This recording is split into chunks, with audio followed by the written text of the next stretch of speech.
This conference will now be recorded. Okay, so yes, good morning all. Thanks for joining in the training session for Splunk.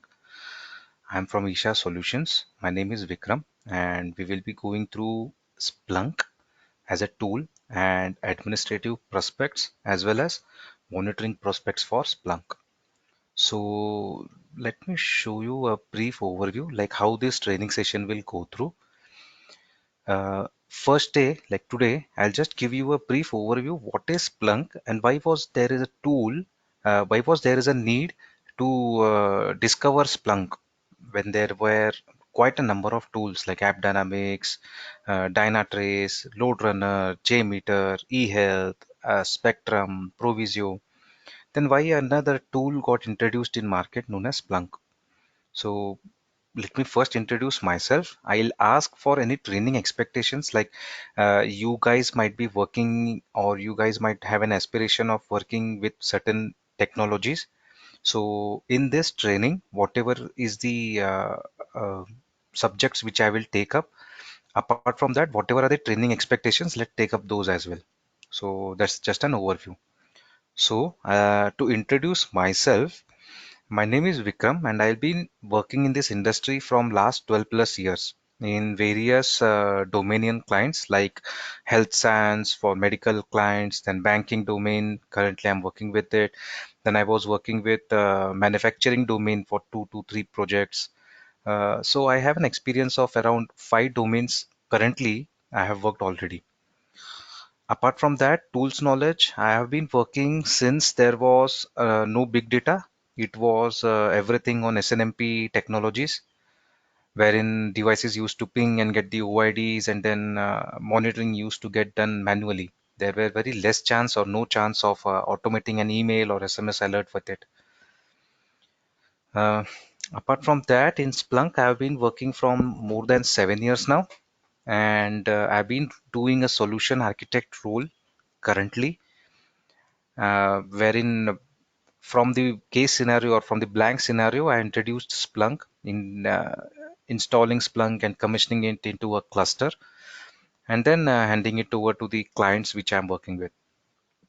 So, and in the training section, I've been training employees of the current organization as well as the online trainings for more than 5 years. So, hoping that this session will also be very interactive with all the doubts and clarifications, whichever you need. And I would like to know any candidate or okay, any person in individual, any expectations from this Splunk or any takeaways you are expecting, which I can get inculcated in the current training portfolio. So over to you guys. You can take up.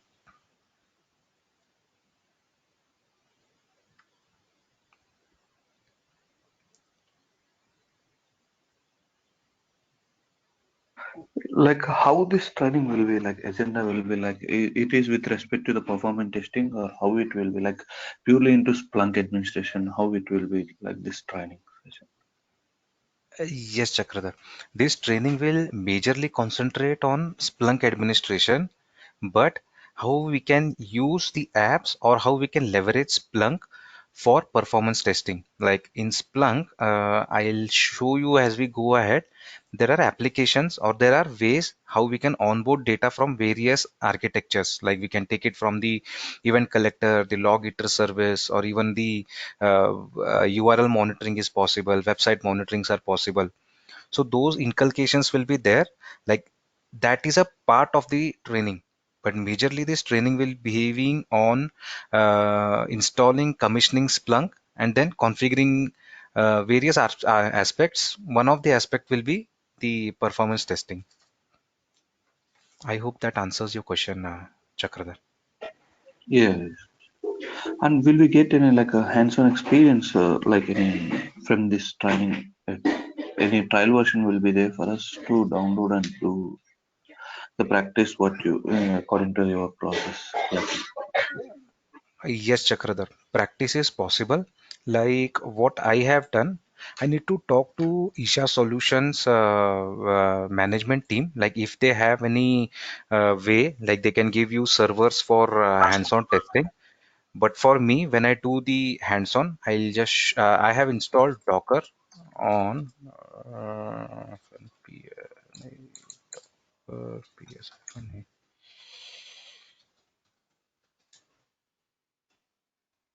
Yes. So what I have done is I have installed Docker on my current hardware on my current computer. Based on that, I have spun up Splunk infrastructure. So currently all the VMs are blank. When we go through the architecture setup one by one, I'll spun up or I'll start these containers one by one and then show you like how the coding or how can the things can be spun up in one architecture or one cluster. So let me talk to Isha Solutions. If they have any VMs, they can give you. Else, Splunk can be downloaded from Splunk website, and you can index a log of 500 MB daily if ever it goes for a free version. So once we go through the solutioning or for the first lectures and all, I'll just show you like how you can download Splunk and leverage it for your practice. Okay. One more question, Vikram. So, will you teach us how to write a Splunk queries of our own and with complex queries? Yes, Manjagauda. I'll just show you like Splunk has its own query language, which is known as SPL, Splunk Processing Language. So I'll just get you through how SPLs are written and then demo dashboards, alerts, and reports we can try out. So that is also been done in this training. Yeah.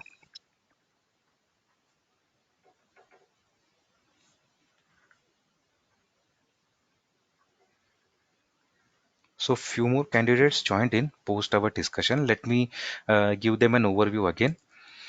So guys, we were just discussing like about my background and my portfolio. I was just asking what are your takeaways or what are your expectations from this training so we can inculcate those knowledge or those PPTs as well. So any one of you guys have any expectation from this training, like you joined this training for so and so knowledge, uh, we can anyhow get it. Like for example, Chakradhar has a doubt like performance testing, can it be done with Splunk and how?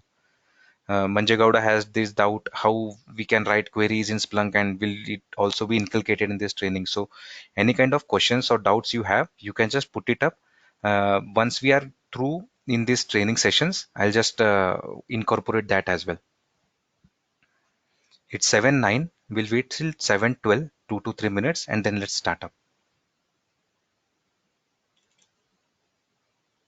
Vikram, this is Zahid. I have a quick question. Yes, Um, I. um, is there any expectation from your side about prerequisite for the attendees? Do you expect Sure. us to know this or know that, or are we just a beginner? What's your Mm, expectation out of us? Thank you. Sure, Zaid. Yeah, thanks for your question. So, Zaid, I was told actually, like many of us are beginners. So, I modified this PPT just to let you know, guys, how Splunk got evolved because I have seen many times when we directly start with, okay, this is Splunk, this is architecture, this is the data flow and all, people actually get confused why this kind of rushing is been done. So few slides I have added because I was told that there will be many freshers. You guys will be getting up. No, I don't think you need any prerequisite like any application knowledge or any coding tool knowledge or anything. Only thing, history of monitoring how it was done, like how, when I started my career around 2017 mid, since now how the evolutions got done in monitoring portfolio, that is fine.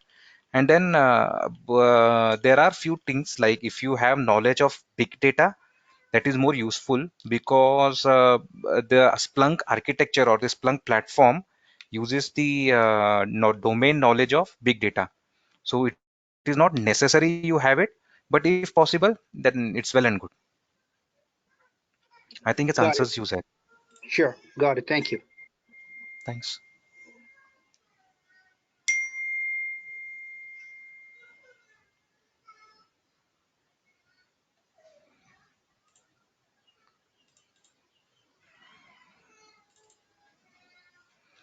Okay, guys, I just shared up my screen. Let me know once it is visible with you guys.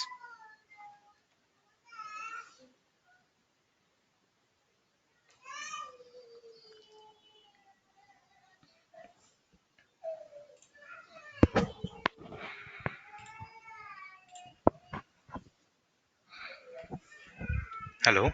Yep, we can Yes, see. we can see it. Yes, go ahead. Great. So yes, guys, there were some introductions and training expectations and all did we did set.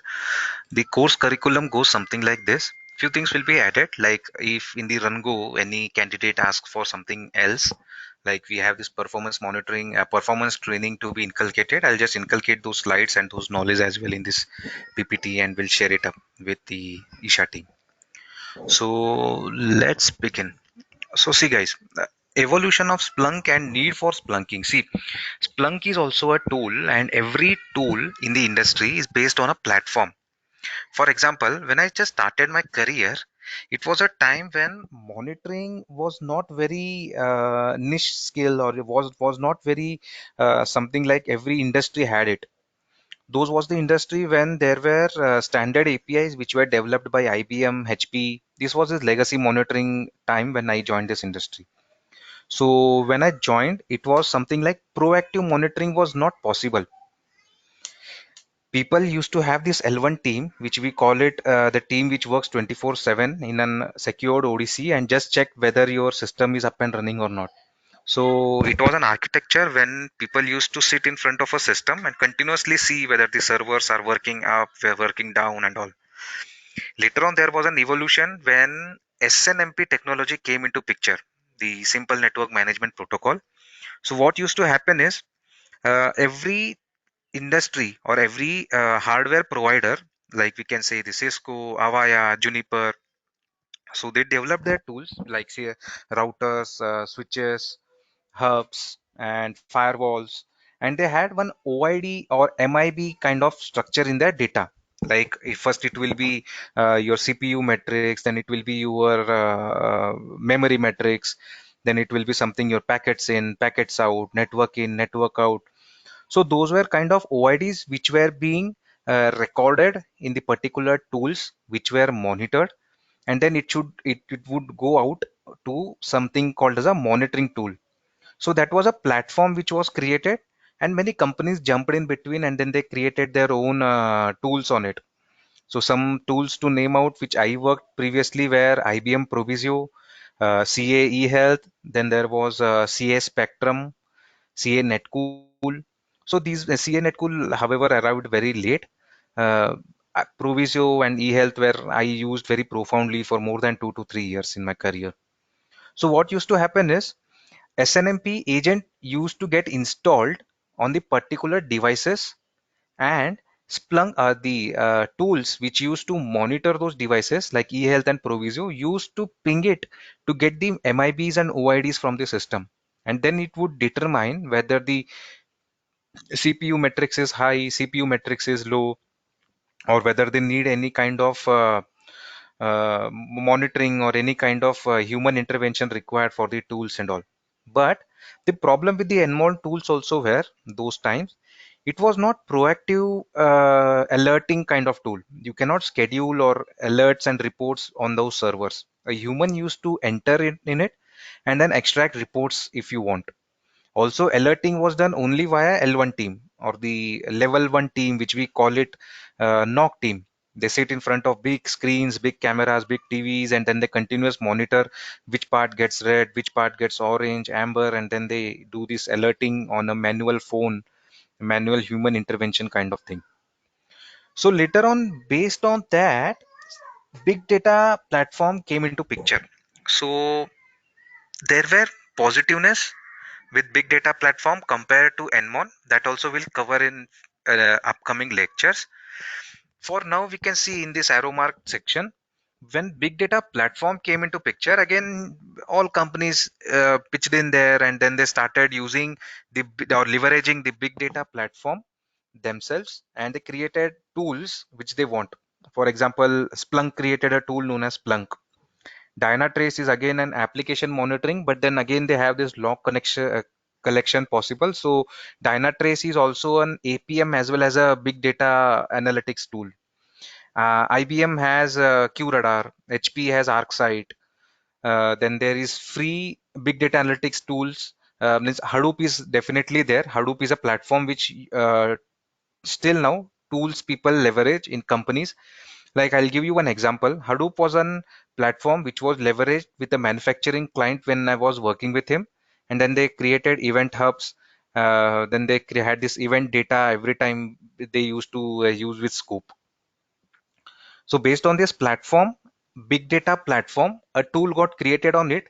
The company name was Splunk. The tool name is Splunk, and then this Splunk actually got introduced in market from 2008 till now. It's in 8.0 version running in market. And then like I am been using this tool from more than 8 years. So I worked Splunk when it was Splunk 2.0, and then go doing the upgrades, doing the flawlessness, this thing by the coders of Splunk. It has been evolved to 8.0 version. So this is something, a very niche overview, like what was the monitoring previously, what was the monitoring in between with the NMON tools or the network monitoring tools, and then why this platform of big data got introduced when there were more tools in NMON, and then why it got done. Any doubt you guys have? This was the only prerequisite, Zaid, as you just asked me if there is any prerequisite the users need to have. Just having a knowledge of the platform which Splunk is built up is fine. And then we'll go through how the architecture works, how the architectural parameters goes in. That will be taken in the upcoming lecture. So any of you guys have any doubt or clarification required, we can wait for 2 minutes. It's 7:18. We'll wait till 7:20.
Okay, guys. Having no doubts, I'll just show you one more example, like why big data platform was overall developed.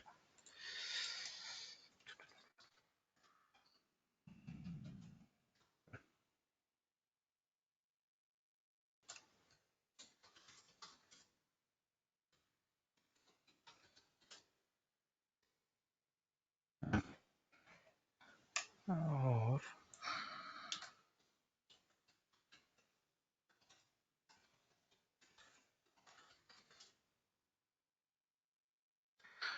so this is one basic example or very niche kind of example wherein why horizontal scaling, vertical scaling, and what are the architectures which are used in the industry. I'll give you an overview. See, what happens is previously when there was NMON kind of monitoring or network monitoring in place, it was very simple to monitor, like only databases were monitored, or we can say standard APIs were monitored, wherein Cisco, Avaya, Juniper, as I told, they have their MIPS and OIDs. So those were standard to everyone. Like for example, currently, if the Isha the Training Institute purchases one Cisco router of certain series, similar way, if I purchase certain Cisco router for certain series, you purchase it. The MIBs for that Cisco router will be common to all. If at all they upgrade their OS, they will have that OS upgrades published in all the routers at one place. So that was one of the reason when CAE Health, IBM Proviso used to purchase the NMON license. It was like just purchase the license. How to break and read the MIBs will be given by Cisco and Avaya, the vendor company. So that was very pretty simple. Individual configurations were not needed. One configuration, if you push, everyone will use it. But the problem which happened during that time is when the data used to get high. For example, for 3 months you are putting a data into one system, it is fine. But if the company comes in and tell you that I need the data to be analyzed for 6 months or 1 year of time, putting the data in the particular database will be very high volumed, and then you need a concept known as supercomputer, because you will have lakhs of records to read from top to bottom if you want a data for 2 months back. So then horizontal scaling came into picture. So what does this mean actually is your data will be broken into smaller chunks and those will be divided in all the systems which you are using. So I'll tell you one more example. If you have worked on cloud technology anytime, they have the architecture of their VMs divided in sizes. A small size, a 2-core CPU with 4 GB RAM. Then they have a 4-core CPU with 16 GB RAM. Then they have 32-core CPU with say 164 MB RAM, 64 GB RAM. So that is what the evolution goes with a supercomputer, and the cost of your architecture goes high parallelly. But in case of big data analytics or vertical horizontal scaling of your architecture, you can use 2-core CPU machines 10 times and your data will be stored in all the architectures. The other advantage of vertical and horizontal scaling comparison is your data is stored vertically in one database from bottom to top. So if there is a communication gap, or if there is something you are unable to hit the database, read the records, your all the architectural data or whatever you have stored till date is not reachable. Or if the disk goes fail, everything is gone and you need to just scrap your data. But in case of horizontal scaling, or in case of big data or Hadoop or Splunk, what happens is your data is scaled on all the VMs horizontally. I think you guys might have seen a video of Google where they show like your data is stored on Google servers on multiple servers and multiple times. So if any disk of certain Google server goes down or goes fail, they just replace the disk. They don't need to worry if the data is gone, because the data which is stored on that particular disk is already replicated in multiple servers of Google. So that is the advantage of horizontal scaling. And the more proficiently on engineering level, if I would talk, people nowadays, like from say 2012, 2013, we are acquainted with smartphones in our hand.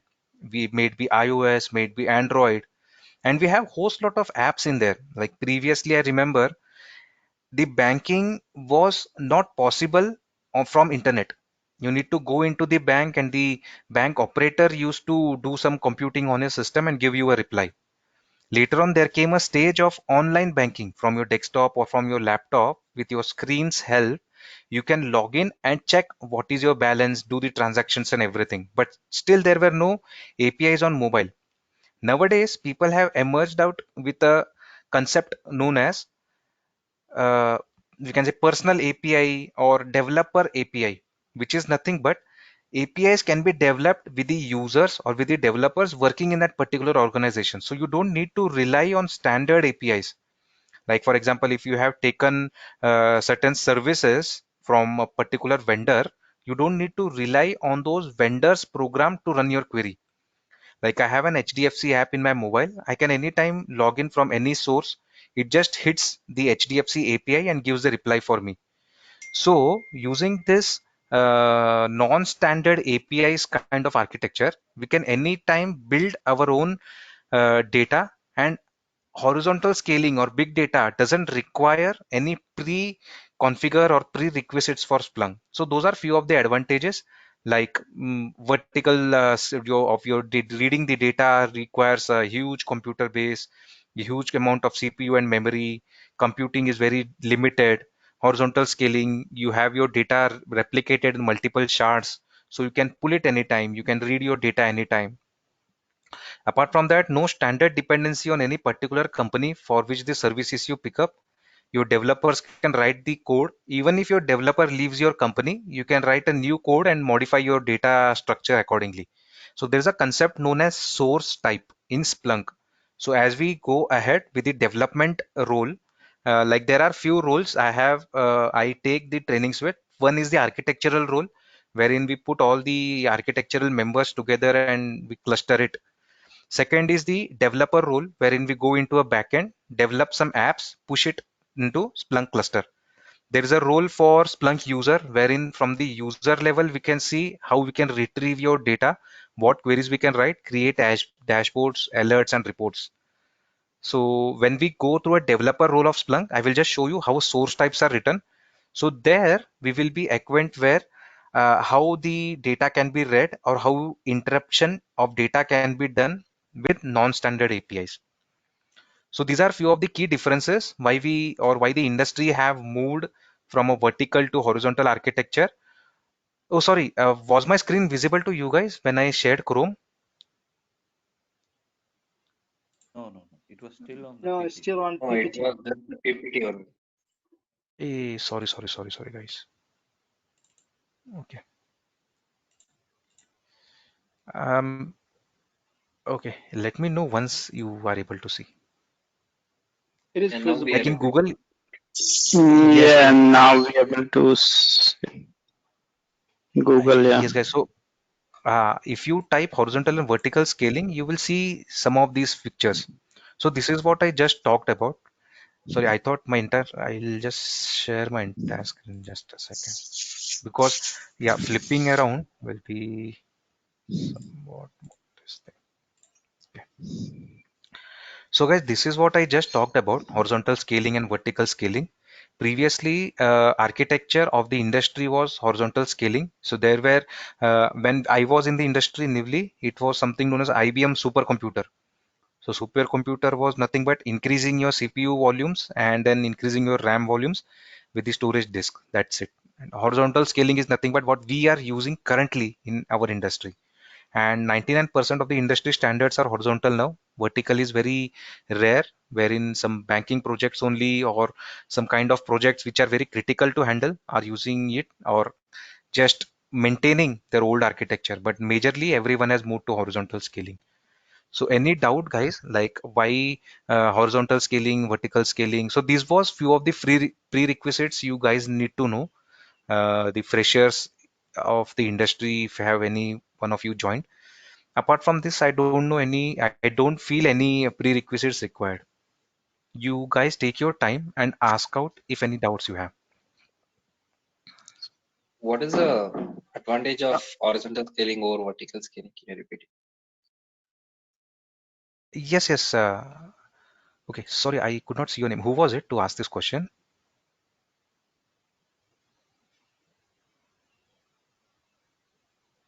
It's much. Okay. So, buddy, this is the same thing. Vertical scaling, what used to happen is as I told, when I joined this industry, it was CAE Health and IBM Proviso which was used. So, what used to happen is they call it Nmon tool. When you guys get time today, yeah, okay. One more pattern I follow when I do some trainings or lectures, I give some certain kind of homeworks. It is something like very not vigorous, like you need to go and find out something out of the box. It is just that you can find out when you have leisure time. So when you have some time today, find out what is NMON monitoring, network monitoring, which was used till 2012 and 13 when Splunk did not evolve totally in the industry. So So how vertical it is scaling, different from Popmon and Nmon?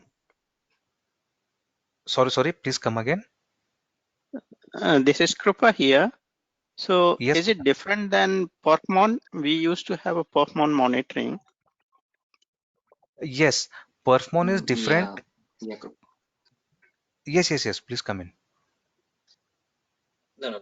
What I was telling was Puffmon is an performance monitoring tool mainly on the Windows servers, and Nmon is CPU, memory, and disk, whatever the backend monitoring tool of the Unix or Linux. Exactly. See, Nmon works on standard APIs. As I told, companies like Cisco, Avaya, Juniper, they develop certain hardware where they call it is a router, it is a switch kind of thing. They put it. See, I'm telling now for Nmon.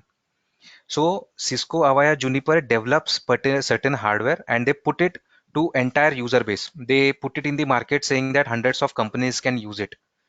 Now, giving, okay, guys, only remember source type. I'm using this word source type with respect to Splunk. That is nothing but configuring your application to know how to read the data. Okay, so Cisco cannot give source type to thousands of companies differently. So what Cisco used to do is it used to create, or the ISO, the International Standards of Organization, these used to allocate this thing, the SNMP protocols, MIB. Have you guys anytime heard about MIB, MIB? Okay, this is also one homework for you. Actually, this is niche in the industry. Like it has actually gone obsolete. But still, if you want to, if you are curious to know what used to work prior to Splunk, you can explore it. Nmon and MIB kind of tools. So what Cisco used to do it used to uh, deploy MIB to all the companies who have purchased particular server or particular hardware for them. For example, Cisco 7322 is a router in Cisco. So what used to do is, with the ISO's permission, it would generate a MIB. I'll show you a MIB architecture as well. Wait.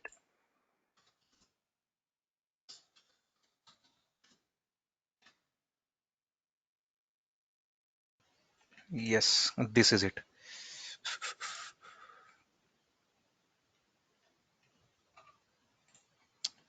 So see, what used to happen previously, this is Nmon again. So what used to happen is Cisco will create a MIB pattern and it will send it to all the people who have purchased their servers. Means it will be by default in the servers. If there is any upgrade or anything, it will again give that patch to all the servers, who all the companies who have purchased particular server or particular router from them. And then they used to incorporate that standard code into their tool. But in case of Perfmon, what happens is performance monitoring works in four ways, 4 to 5 ways we can say. It actually works on monitoring performance of your architecture, starting from your infrastructure to how the user experience is felt by the URL. Now, for example, giving you an example for Perfmon, if I'm working with SBI today, SBI's performance monitoring will have 6 channels because banking has basically 6 channels. First is the online banking. Second will be mobile API banking. Third will be URL banking from mobile, not from the desktop. Fifth will be ATM banking, and sixth will be fifth will be the phone banking, and sixth will be the branch banking when I will go to an SBI API. So there where performance monitoring comes in, the entire SBI's core hardware or core structure will be relying on certain network from where it data flows in, and then it will monitor the 6 APIs individually. So there is where the performance monitoring comes into picture. And moreover, whenever we say Nmon, it will never be a big data platform tool. It will always be a database platform kind of tool. But in case of Splunk or in case of Hadoop, it will be a big data platform tool. Again, to give you an idea, if we say we are monitoring something using App Dynamics, now again, App Dynamics is again pretty good tool in performance monitoring, wherein we have this URL monitoring, custom monitoring, then the user experience monitoring, database monitoring, and everything in place.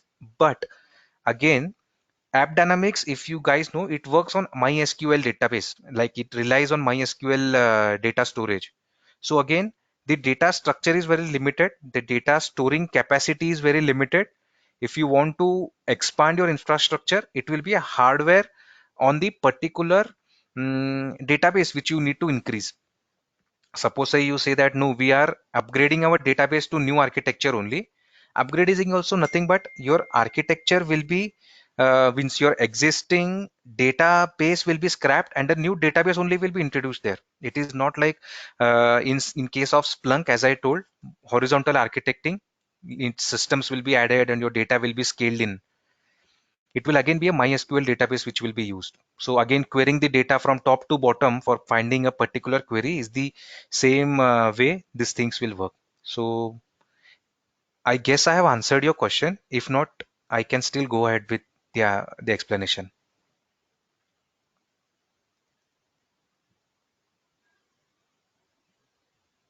So App Dynamics has a SaaS-based, not on-prem, but SaaS on the cloud.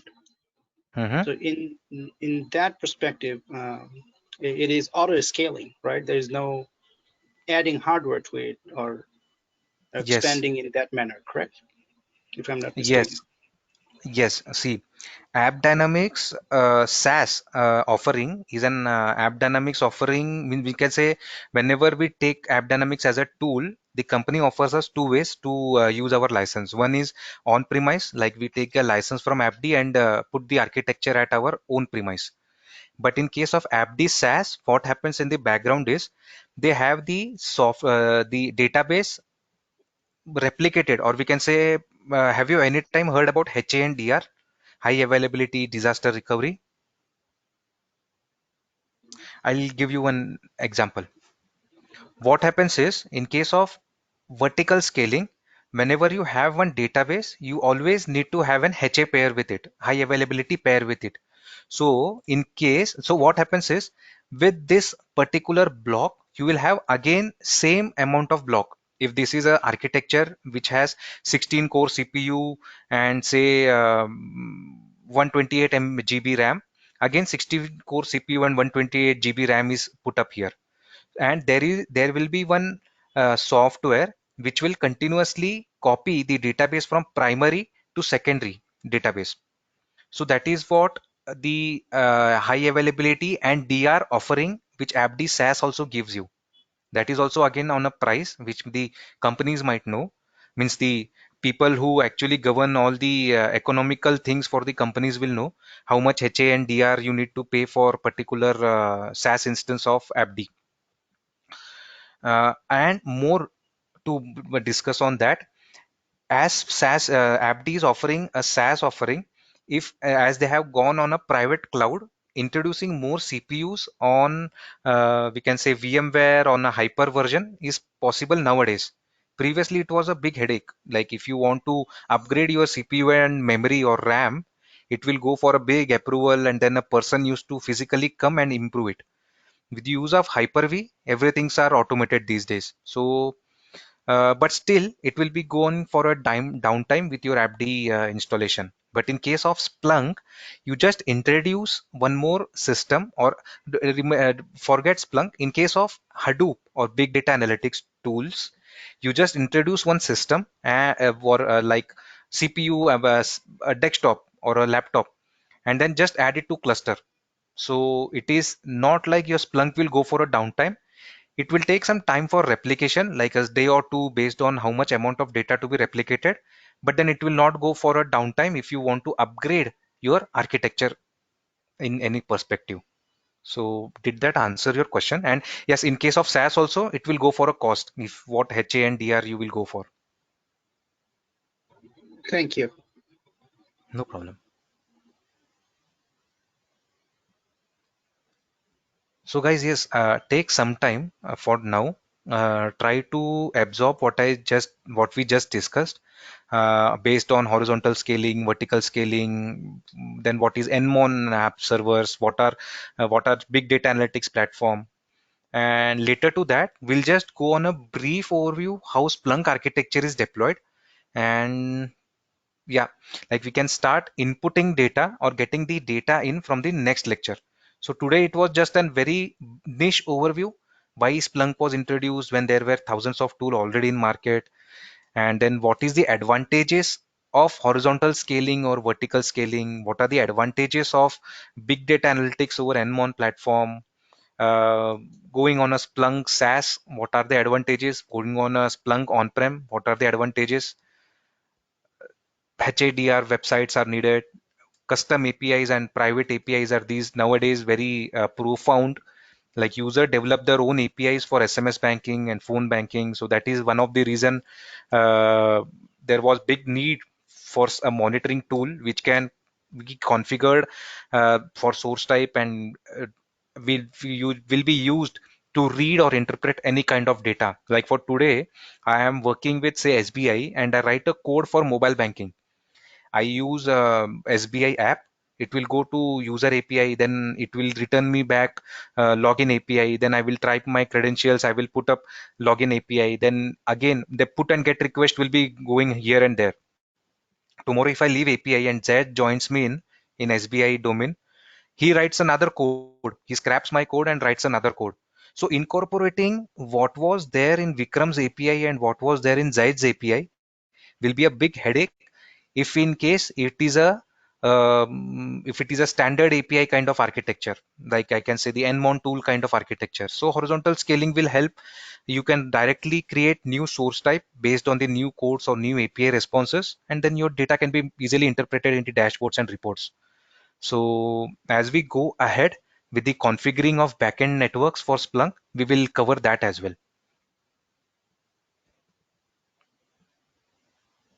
Hi Vikram, can we get like what are the topics you are going to cover in this training session?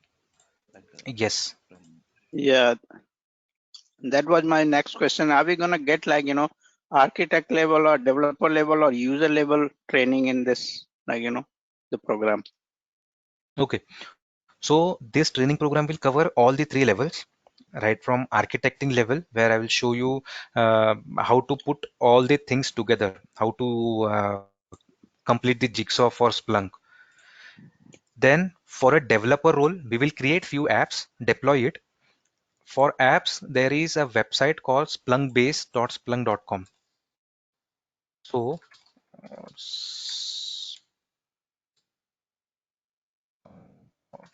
okay.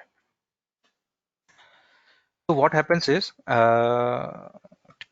okay, Splunk has already means Splunk user base has been hugely risen these days. So what Splunk has done is they have created certain apps prerequisite because they know that Cisco will never change their codes, Dell EMC will never change their code, Amazon Web Services will have particular API to get monitored.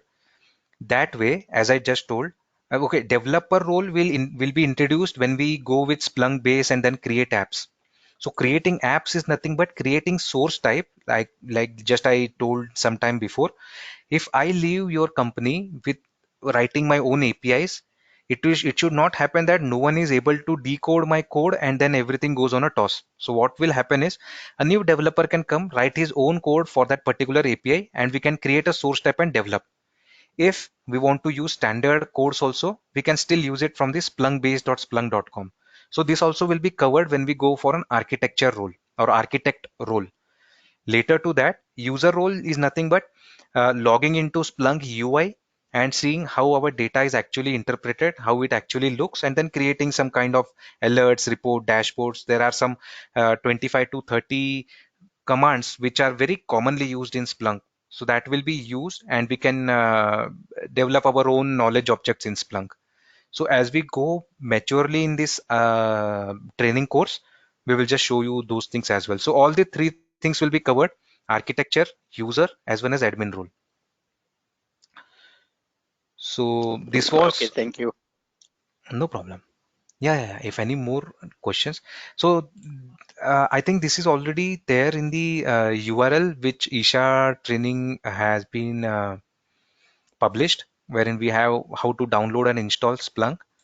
Then we have how to develop the deployment types, like how the components actually jigsaw each other. Input configuration. If any tool you want to learn, just remember this standard thing. Even means with my experience, I have developed this thing. You have a tool which is means any tool will be only human generated tool. It is nothing like a natural thing. So humans will already write a code something like inputting your data, processing your data, and outputting your data. Here also in inputs, Splunk can input any kind of logs. So it is not standard kind of logs like you need to put in only from the universal forwarder or you need to put in from the HTTP log eater or you want to put in from particular apps. So we will have 3 to 4 type of inputs or data inputs configured when we go with the we can say the architecture built up for Splunk. Processing is only one way. It is known as indexer. So indexer is a architectural component in Splunk which will actually store your data. So storing his data is nothing but we need to pre-process it. Like as I just told, I wrote a code. We need to know how the code should be broken. Where is the timestamp? What is the user request, or whether it is a user response?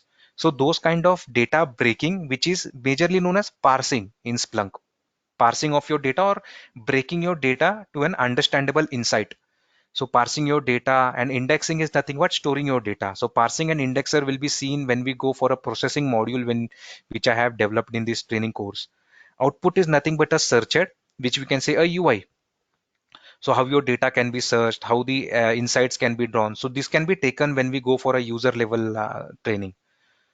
So majorly like introducing to Splunk, then onboarding the data, or like configuring universal forwarder, how the deployment type looks like, processing of the Splunk architecture, outputs of Splunk, like using SPLs, using some knowledge objects, how the UI should be operated, and then some miscellaneous topics. Now, miscellaneous topics means it is not related to any kind of Splunk architecture level, but it is a company level. Like suppose I am working for a banking domain now, everyone wants an HTTPS in front of their URL, this lock icon. So how we can secure, how we can do an SSL, or we can introduce certificates in Splunk so that the UI will be secured, your data input and output will be secured. So those things, like there will be a monitoring console. So these are miscellaneous topics which are not related to architecture role or any kind of role which we go for Splunk, but we will still cover it up. And lastly, there is a btool command. Splunk has its own command wherein we can see what all the inputs are coming from, what all the users have logged in. REST commands can be used with incorporation with the B tools. So those can be seen as we go in a matured way on this training. On a very high level to take away today, Splunk components are majorly composed of these 8 parts only, nothing more than this. There will be no new component, there will be no less component, but yes, these are names of the components. These will be more. For example, universal forwarders are nothing but the agents which forward the data to Splunk. So tomorrow, if you have thousands of servers, thousands of universal forwarders will be inputting data. Means we need to use this agent 1,000 times in each and every server. Indexers are nothing but storing and parsing your data. So again, as the data volume goes high, as we have seen horizontal scaling, this part or this horizontal volume will go on increasing. More and more VMs will be pulled in. Same is the case with searched.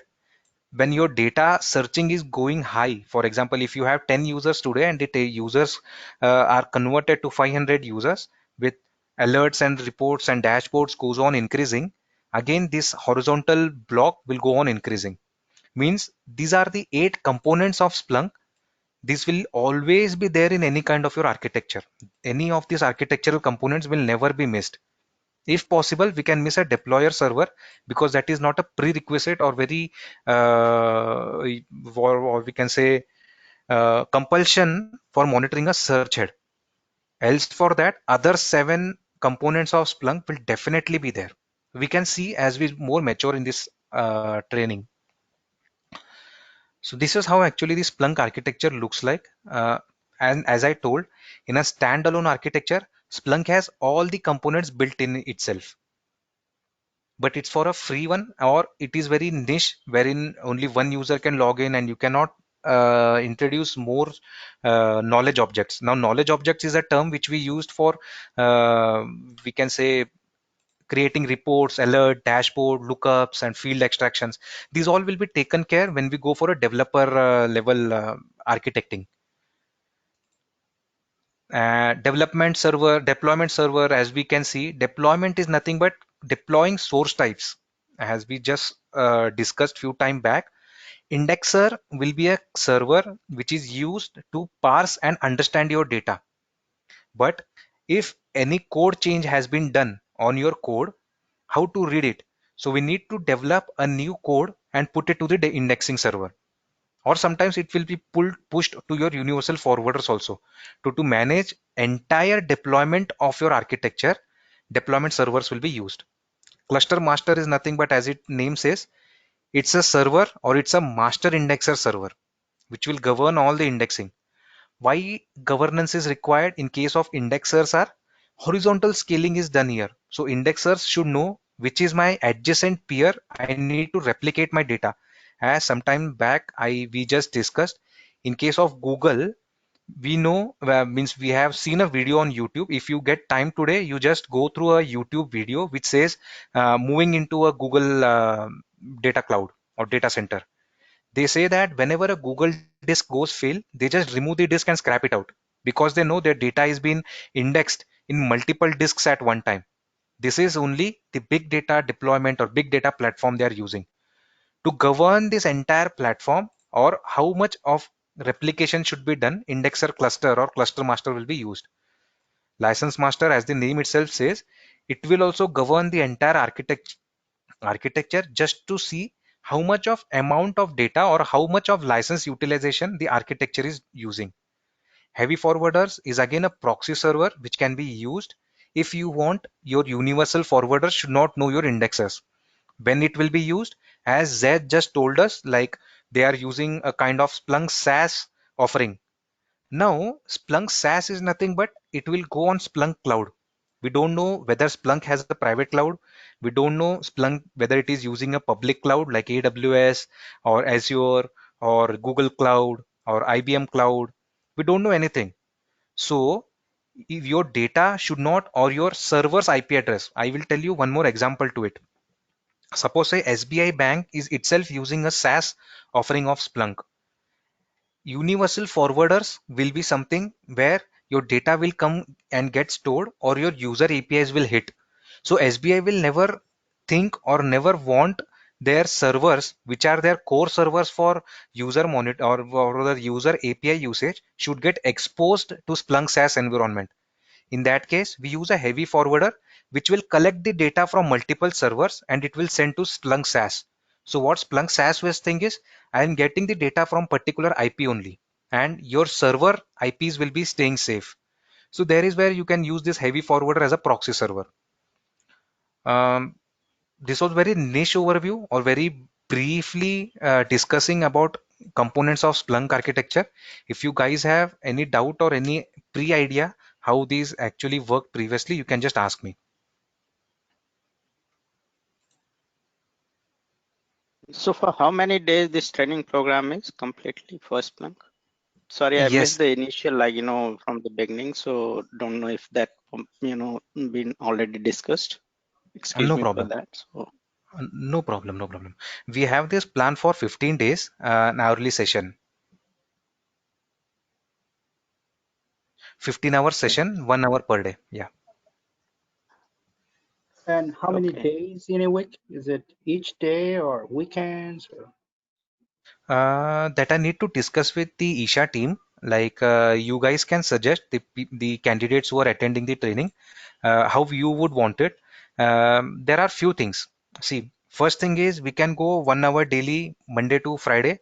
So it will be 3 weeks, 5 days per week. Other way is we can take 3 hours for 5 days. Or other thing is we can do weekend sessions like 4 to 5 hour weekend sessions at a stretch. That is also fine with me. So let Kumar and you guys sync up and decide, and then let me know like how you guys to take this training on timings. Yeah, basically weekends would be preferable, but yes, we can discuss with Kumar.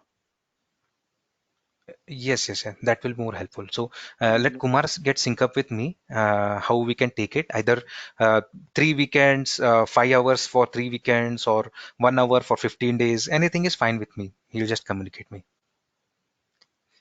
A lot of us has a day jobs, so we probably preferable to have every other day instead of like in a row or something. But we'll discuss it later. Thank you. Yeah. Sure. So guys, other thing, we have last 3 to 4 minutes left for us. Any doubt on any kind of topic which we covered, like from starting from horizontal and vertical scaling. Then why was the, like Zeb's question, why was the requirement for Splunk, or any prerequisites or anything? If you have any doubt, any queries, we can just get it cleared. Kindly try to do this homework. Yeah. Try to find out NMON monitoring and MIPS, which was there very old way, like 12 to 13 years back. So is there any other prerequisite for, like, a trainer, like, should be having any development background or DBA background to get through, like, a thorough level of this training, grasp more? Do we need to have such kinds of skills? No, Kripa. I don't recommend any kind of prerequisite skills, development or any kind of thing. Just having a knowledge how this tool actually gets spun up, why we are using 5 indexers, why we are using 10 search heads. That was only the skills which was required, and that I think we have covered. Like horizontal scaling is done, your data has been replicated multiple times, so that is fine. Other than that, development for Splunk we will still cover in the upcoming trainings. So no prerequisite trainings required. Splunk development is entirely itself on another thing which we can take up. Okay, thank you. Thanks, Kripa. Sort of irrelevant questions, but at the end of the program, what can we claim to know about Splunk? What is it that we come out learning? Yes, Zed. The takeaway for this 15-hour sessions will be how Splunk architecture actually jigsaws itself. Like we just seen, there are 8 components.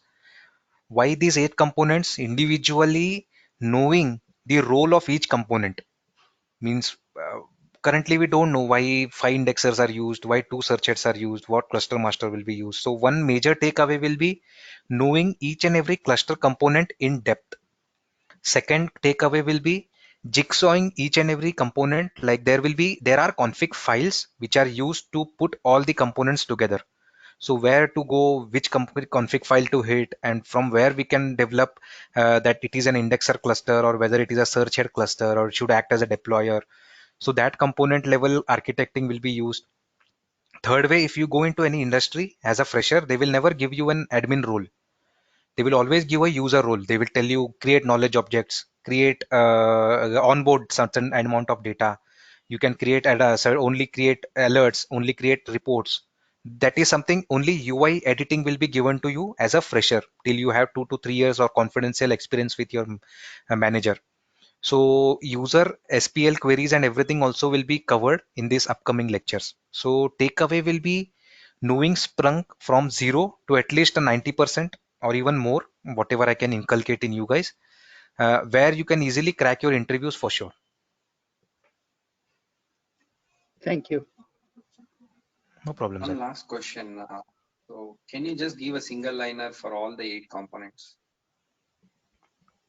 Yes, sure.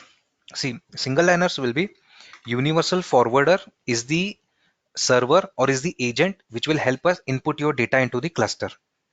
Indexer cluster is the server or a cluster of servers or a cluster of indexers which actually stores your data or computes your data to understanding it and storing it. Search heads are nothing but UI of your data, just for using a user interface how to interpret or read or extract your data. Deployment server, as we just told, any kind of changes in your code or any type of changes in the data structure can be deployed to entire universal forwarder using deployment server. Deployer server is nothing but governing deployment of your search head. Or to give you more overview, deployer server is nothing but publishing knowledge objects to your search head. Knowledge objects we will cover up in the later part. Cluster master governing all your indexer clusters together, so that all the indexer clusters should know which is my peer, how to replicate my data. License master, as the name says, looking after how much license utilization is done for your servers. Heavy forwarder, a proxy server. So if your secure data needs to be going into Splunk, your Splunk architecture should not know from which IP addresses it is coming, from which data source it is coming, which server it is sending to me. It's just a proxy server to hash your background of your servers which are sending data. So these are one-liners of all the components. Kind of heavy forwarders, kind of a load balancer concept, kind of it. Load balancer can be used as a heavy forwarder, but majorly universal forwarder itself has this, we can say, self input configuration of load balancing. So if you don't want to use heavy forwarder, directly send your data to indexers. That is also good. No problem with that. Heavy forwarders majorly used to act as a proxy server between your universal forwarder and your Splunk indexers.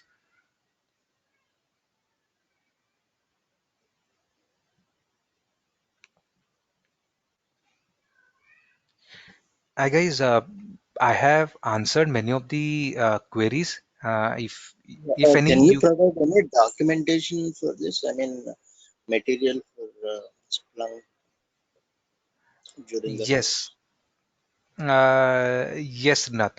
I will share across the big range of PPT. Like this was a niche one. I have just for a demo training purpose. I have thrashed out many of the slides. I'll just send a full slide which I have already to Kumar, and he can share it across to you guys. Is there any specific training material? Training material. There are training materials on Splunk website, but those are something like there are PPTs or PDFs or 200 pages, 300 pages. You going through PDFs one by one is very, we can say, very time consuming, and even like the PPTs will the PDFs are something like search head PDF, indexer PDF, heavy forwarder PDF. So we cannot link why this is going through. Like if you have read something from the indexer PDF, you would never know how it can be interpreted further. So when you go and read searched PDF, you might come to know that okay, this was there in indexer, but it will be a long time which you will spend there to read it. So I'll send across what my PPT I have, and upcoming trainings when we go further, the jigsaws will be quite easy to understand. Okay, one more query regarding this course of training. Can you show us how to drill down the performance bottlenecks?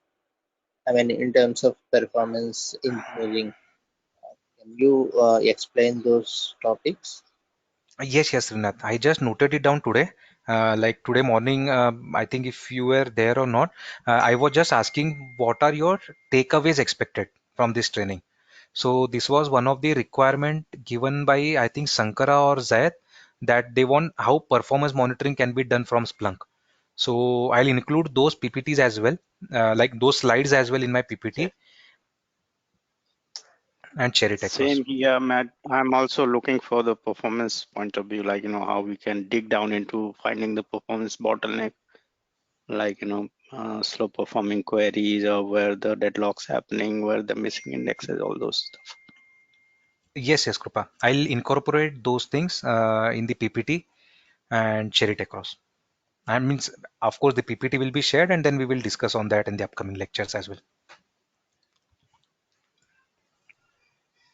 As I know, Yes, Chakratar. Is there any certifications kind of support you will give?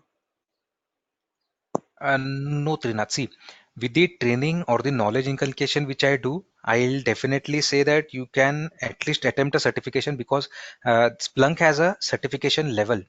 I'll share my screen. Splunk has levels of certification. I am third level certified, like a Splunk certified admin. So you can definitely go for a certification. See, Splunk says that when you do a core user certification, it's Splunk Fundamental 1. When you do a second level of certification, in Fundamental 2, 3. Similar way, I have done a Splunk admin level certification where it includes all these 4 certificates. So what I would suggest is take the training for 15 hours. You can definitely plan for these two at least. These two certification, admin level and the power level certification, will come as experience. You work more on Splunk. But for the training level, I would suggest like these two can be definitely answered by you guys post 15 hours of our discussion.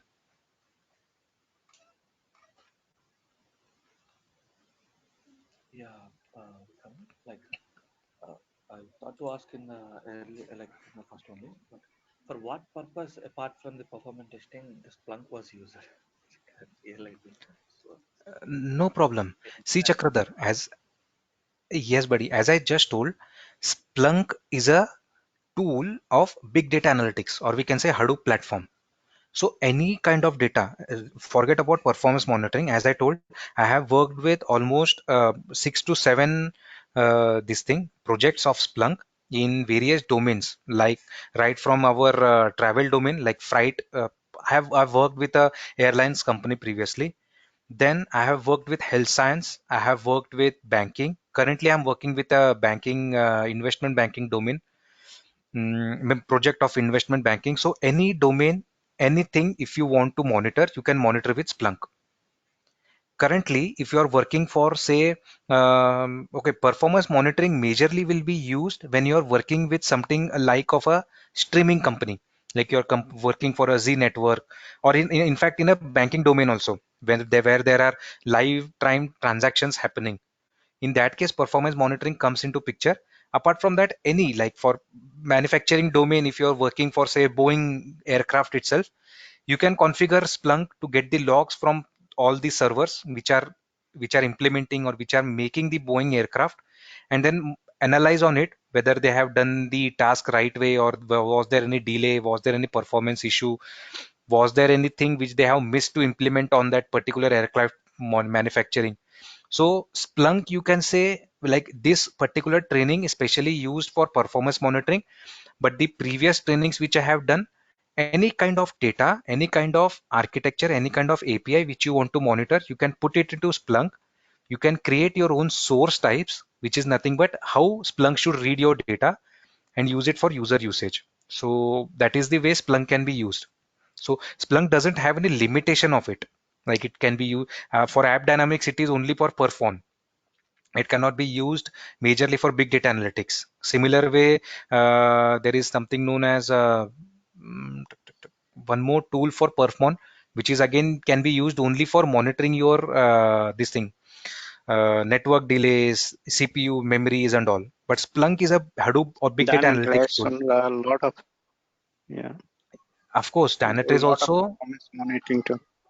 Yes, Dynatrace also, it's a big time competitor for Splunk now, because in Dynatrace you can have your Perfmon as well as big data analytics, but Dynatrace is still not matured on that part, how it is Splunk is matured on big data analytics. In the backend, Dynatrace also uses big data database only. It does means horizontal scaling kind of database. It is not using MySQL database in, like in case of AppD, which we use.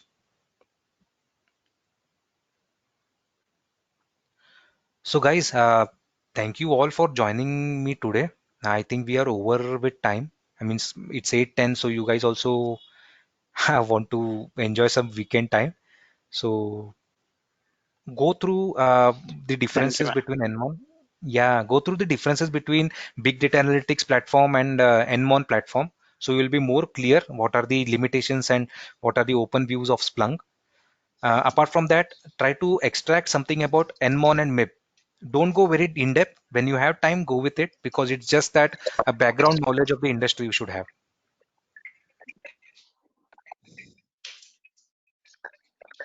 Thanks, man. No problem. So thanks. yes, guys. So you can log off once everyone's have been logged off. I'll just stop the recording and move on. Thank you, Thank you, guys. man. Thank you. Sorry. Thank you. Thank you. Sorry. Quick one. I didn't know your name, buddy. Okay, my name is Vikram. Vikram. Nice meeting you, Vikram. Yeah, yeah, yeah. Nice Thanks a to lot. hear you. Thank you. Thanks, Rupa. Yeah, thank you. Thanks, Ankar. Thanks. Yeah, thanks, Ina.